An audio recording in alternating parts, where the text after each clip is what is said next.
back, ladies and gentlemen, to The Legend of Dragoon. And we've sadly lost to BJ because he is swimming in pizza. But, on the other hand, we did manage to recruit Brian. Yeah! So, just out of curiosity, what do you know about Legend of Dragoon? I know it exists. Oh god. Yeah, it's like, and I'm dragging him in like in the last area of Disc 1. So, a lot of shit has gone down. I mean, listen, Danny, you're also talking to the guy whose first jump into the Metal Gear Solid series was with Sons of Liberty. Yeah. better late than never, I suppose. Yeah. Oh god.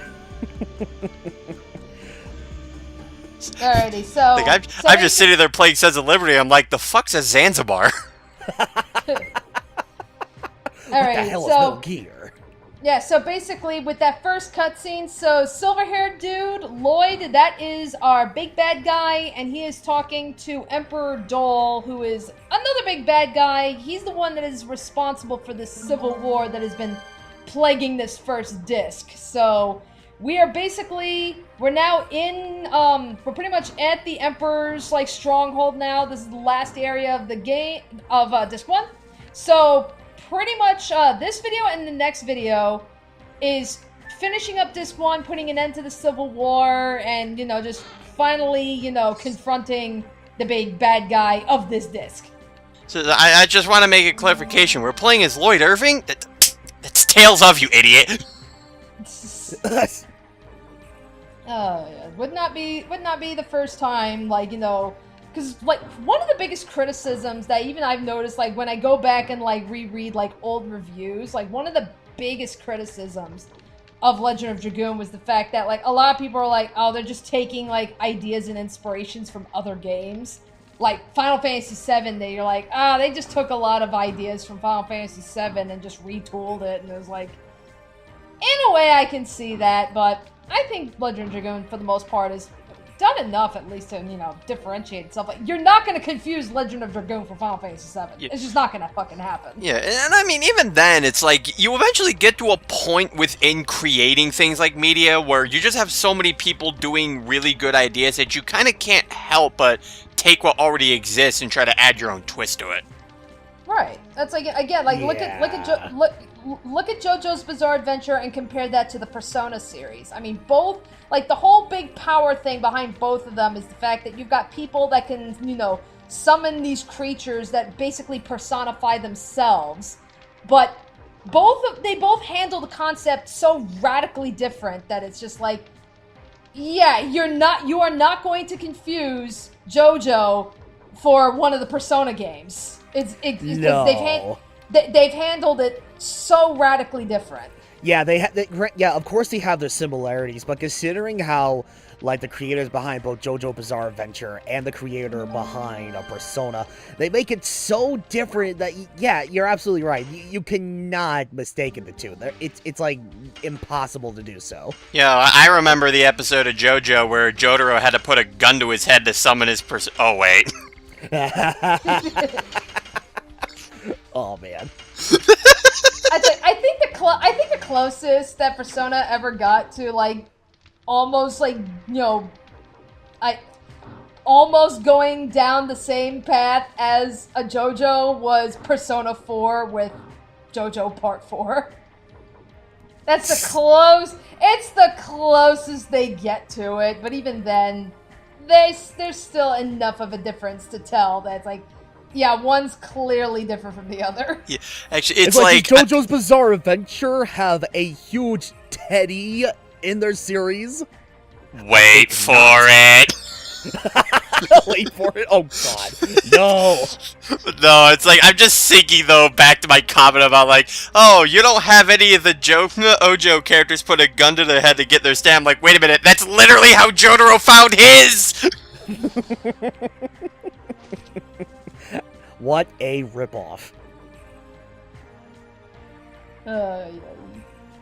Yeah, so in other news, we're just pretty much breaking into, this freaking stronghold. Oh yes, breaking and entering, the one common thing you expect to see in the vast majority of RPGs. Some stronghold. Yeah. No one's trying to stop you from going in. It's like everyone just might as well be wearing a giant welcome sign around their neck.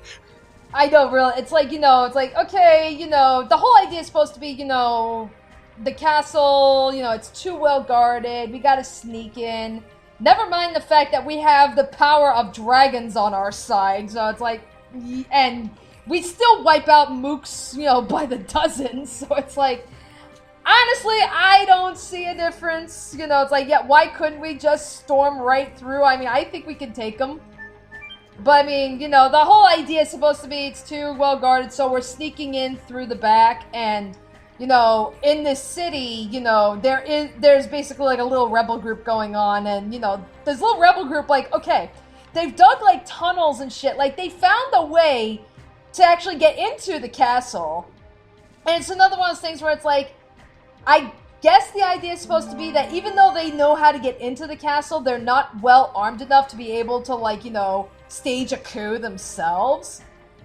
But it's like at the same time, it's like, you've already built the pathway.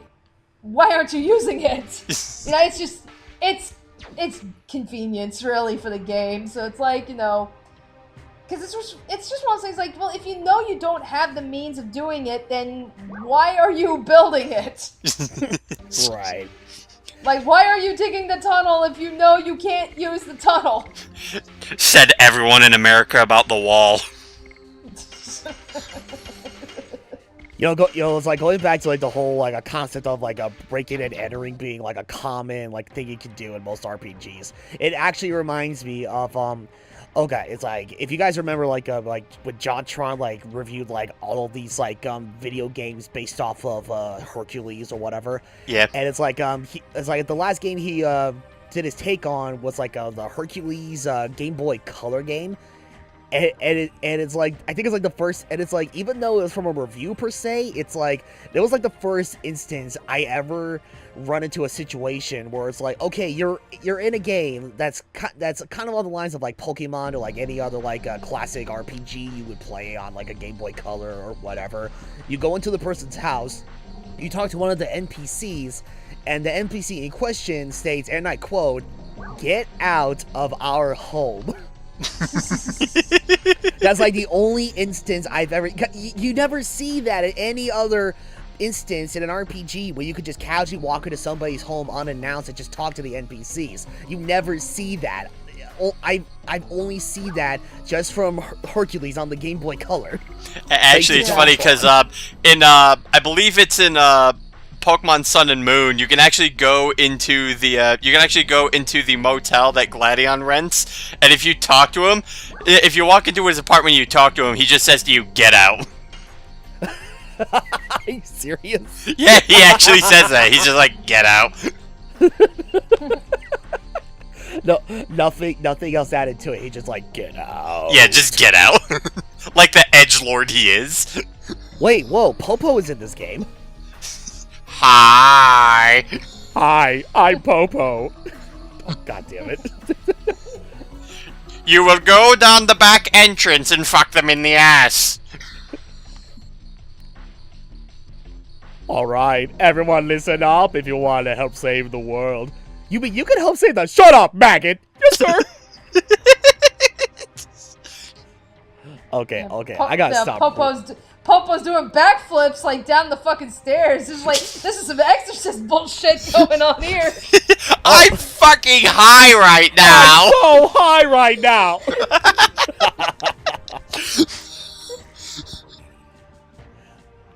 All these squares make a circle. All these squares make a circle. All these dragoons make a circle. The fuck's a wiggly? Oh god, these people with their goddamn winglies. Oh, good lord. Yeah, it's like, okay, we gotta stop with the Popo T 4-star. Okay, I know I started it, but I gotta end it. So let's just end it right there before this part becomes nothing but a montage of Team 4-star references. Okay. Yeah. All right, Also- so yeah, so now we're about to go into the secret tunnel. You know, the tunnel that they have on standby. It's like, hold up, I gotta save. Let's just make them a backdoor.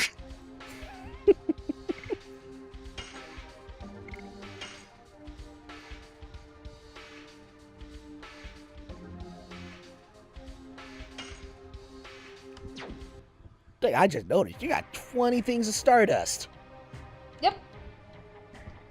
That's a lot of dust. I guess I never really, no pun intended, never really took count on how many things of Stardust you've collected over this game. All I know is just like, goddamn, we're collecting nothing but Stardust. Well, there's 50 pieces of Stardust in this game, and like you get 20 in the first disc. So I mean, I've gotten all the Stardust pieces that I can collect in this first disc. So that's where it's like the next time we run into, oh god, I forgot her name, but when we run into the lady that is actually looking for the Stardust, we'll be getting another item because we've collected another 10. Oh, I gotcha. So I guess that being said, okay, I know it's been a while since we've like looked into this game or whatnot, but I'm trying to remember. It's like, is this game technically 3 disc long or 2 disc long? It is 4 discs long. Oh, none of these. Oh, Yeah. that's one more than we thought. Yeah, it's 4 discs. Oh, okay. Okay. Now, I don't know how much memory takes up each disc. Because, I mean, it's like, if you remember, like, when we were playing Final Fantasy VII, I mean, it's like, it took a decent amount of videos just to even get through the first disc. Meanwhile, it's like, it takes 16 videos to get through the first disc of Legend of Dragoon. So it kind of does make me wonder just how much space is taking up these discs. Like, you know, like, are these discs actually filled? Or they're just, you know, okay, 4 discs makes it look longer than what it actually was. Huh, yeah, it's really, really hard to say. Yeah, it's like that I do not know. And now Yep, we go yep. searching through the maze of dirt. The underground Yep, tunnels, yes. Quickly Yes. dig before the hyenas come. Oh god, I'm so dirty. The dirt's in my shorts. Yeah, Some of it got in my mouth. yeah, they gotta go and get all the atoms. I'm gonna need a Yeah. shower after this. It's like, I'm raiding your tunnel and I'm gonna steal your goddamn treasures. It's like, So, what you're probably holding on to for the war effort, I'm just gonna take it. I'm just gonna take it and use it already. It's not like you guys are gonna do anything with it. Yeah, it's like 20 pieces of gold. Yeah, thank you, mine now. Yeah, like you're really gonna use like 20 pieces of gold in war. I mean, really, come on. I could have bought you some food rations or something. You see, I can What, just you- imagine what, you the. I think can you're just gonna cause imagine them damage the. just by throwing the coins at them. Come on, you gotta think big about these things, you know. I can just imagine that the rebel forces are like trying to look through their funds and go like, "Oh my god, where are all our war funds going? The underground tunnel's hoarding them all." It's the moles, I tell you. It's those goddamn moles. Fucking mole men! I knew we should have declared war on them. Hey, somebody took my 20 chocolate coins. Wait, like, oh so the God, gold coins we oh got were God. fake? It's like, goddamn, we really did take some war rations. Holy shit.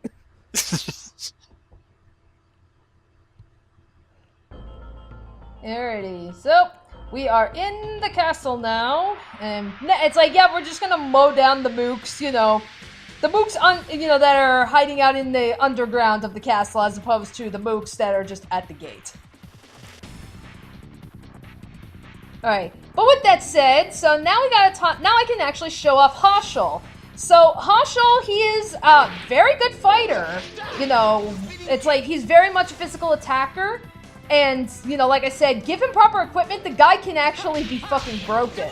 But that being said, he's pretty much a glass cannon. You know, really good attacker, not so much on defense. And then, obviously with the exception of his first, you know, actual attacks, when it comes to the additions, Hashul is like one of 2 characters that actually have additions that can be really tricky to pull off. But if you do pull them off, you know, watch out. Things are gonna die. Yeah, so pretty much, you know, Hashul's a very good attacker to have if you feel like you really need some good physical power behind you. Just bear in mind his defense game is, it's not that good compared to like the rest of your party, so you do gotta keep your eye on him. Well, you see, here's the thing. Who needs defense when your opponent is already dead?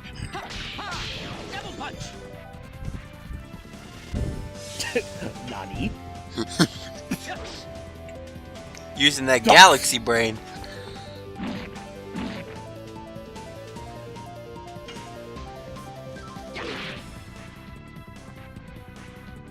This dog can take a hit.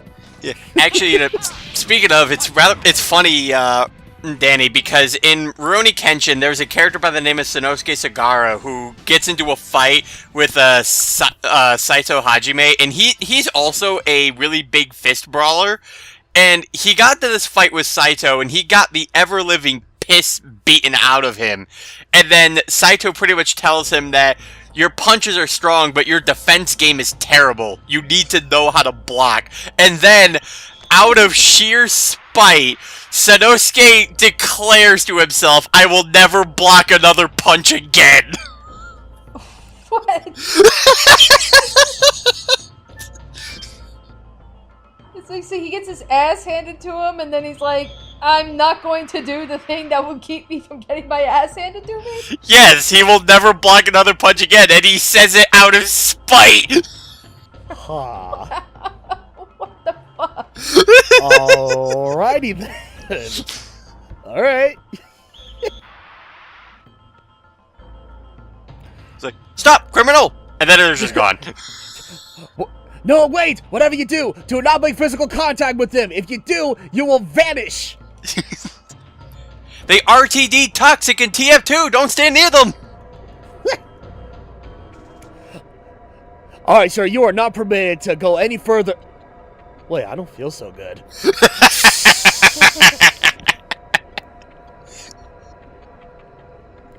Alrighty, so now this brings out a gimmick in this final area. So to basically progress through the castle, what we need is a purple flame. The purple flame, it pretty much acts as like, you know, the main power source. So it's like, you want to use like elevators and shit, you gotta have this purple flame.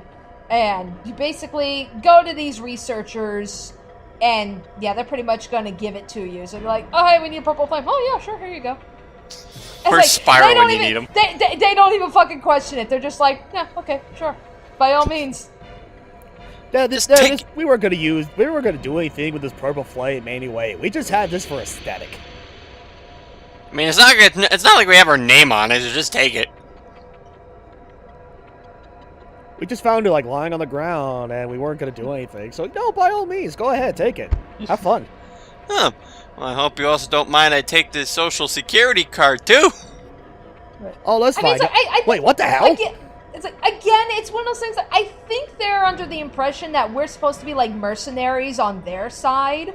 But it's like, at what point, like, you know, do you not question, are you our friend or are you our enemy? Like, that question never comes to mind. It's like, they ask that, and it's like, wait a minute, are you friend or foe? And they just see all of their men just collapse behind them. They're like, let's just say we're acquaintances. Right. But even when you have, like, this whole idea, like, you know, where, I mean, like, yeah, like, right now they're saying, like, you know, the research that they've been doing with these flames and shit, like, it does link back to the power of the dragons and shit. So it's like, you know, even they've acknowledged that, yeah, what they're doing is wrong. So it's like, yeah, you know, what we're doing for the war effort, it's just gonna, you know, hurt a lot more people. And it's like, well, never mind the fact, well, one, why don't you stop? But two, it's like, yeah, by all means, you know, yeah, here's some more of our firepower. We can't stop. We're on a high. We're on a high. So this magic oil that you obtained, is that like another item that can be useful for like enhancing the ability of the purple flame, pretty much? No, it pretty much is the purple flame. Oh, okay. Yeah, that's what it is. Okay, I get you. And that's all looks creepy. Magic oil acts as a purple flame, but can also be very useful as a lubricant. Yeah, we're just studying. You sure looking into that thing isn't like, you know, hurting your eyes or anything? Nope, it's fine. We are studying how anything. bright this flame is. It is hurting my eyes, therefore it must be bright. But then again, I can only see white right now. Okay, so pretty much, you know, so not only do we gotta, you know, use the purple flame and shit to get access to through like, you know, all the elevators and shit, you know, to pretty much like even like unlock, like basically to get like, you know, to get to the Emperor himself, because of course, you know, you gotta find the right keys and shit. So there's 3 stones that we have to pick up that will unlock a door that will lead us to the Emperor. So that's pretty much what we're doing here now, is we gotta go collect the 3 keys. So don't get squished by the garbage. Get the fuck out of my way. I am trying to get to the chest. I will push you in that turd ball. There we go, redstone. So we got 1 of 3.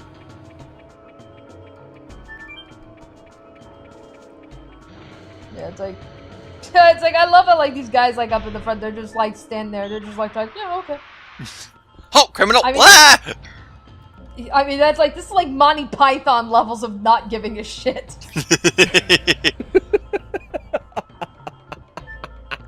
Oh god. I mean, this is literally like, yeah, it's like Monty Python the Holy Grail. Like that whole scene with Lancelot storming the castle, and it's like, you see he's just going around killing everyone. You have like a guard just standing there. Hey. Hey, you're not allowed to come in here. Wait, what are you doing? We're coming with you. No, I want you to stay here or make sure he doesn't leave. Oh.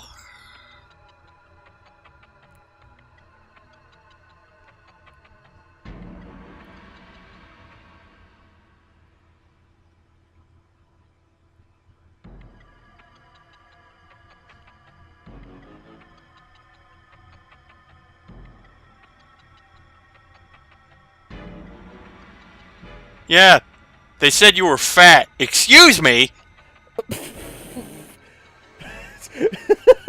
Hey, no fat shaming! That's rude.